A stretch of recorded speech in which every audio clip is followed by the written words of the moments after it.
నుంచి మ్యామ్ విజయవాడ నుంచి అయితే ఇన్స్టాగ్రామ్ లో చూసి చివరందరూ అయితే క్లోజ్ చేయించుకోవడానికి వచ్చారండి మేడం అయితే. చూడండి ఎలా ఉన్నాయో, రెండు సాగిపోయినాయి. మేడం అయితే రెండు చెవులు చేయించుకోవడానికి, మేడం అయితే ఇది రెండు చూడండి చేయించుకోవడానికి వచ్చారు. ఇప్పుడు మేడంకి అయితే ఇప్పుడైతే ఒక చెవు అయితే క్లోజ్ చేస్తామండి. మేడం మీకు ఎలా అనిపించింది? ఓకే, మీకు ఏమవ్వదు, పోతుంది, 2 minutes ఉంటుంది అది. ఓకేనా? ఏం కాదు. ఎలా అనిపించింది? బానే ఉంది కదా. ఇప్పుడైతే మేడం కి రెండో చెవి అయితే క్లోజ్ చేస్తున్నామండి.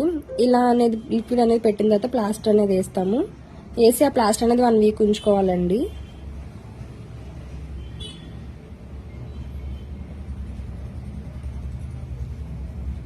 ఇప్పుడైతే మేడం కి రెండో చెవి కూడా క్లోజ్ చేస్తామండి. మేము చేయించుకున్నారు కదా, మీకు సర్వీస్ ఎలా అనిపించింది? బాగుంది. ఎవరైనా చేయించుకోవచ్చా? చేయించుకోవచ్చు. ఓకే, ఈ సర్వీస్ మీకు కూడా కావాలనుకుంటే స్క్రీన్ మీద నెంబర్ కి కాల్ చేసి మీ అపాయింట్మెంట్ అనేది తీసుకోవాలండి. మా సెలూన్ వచ్చేసి మణికొండ, పుప్పాలు కూడా, Babu hotel opposite Sri Divya colours beauty salon. Morning 10 to night 10 వరకు ఓపెన్ లోనే ఉంటుందండి. సండే కూడా అవైలబుల్ లోనే ఉంటుంది.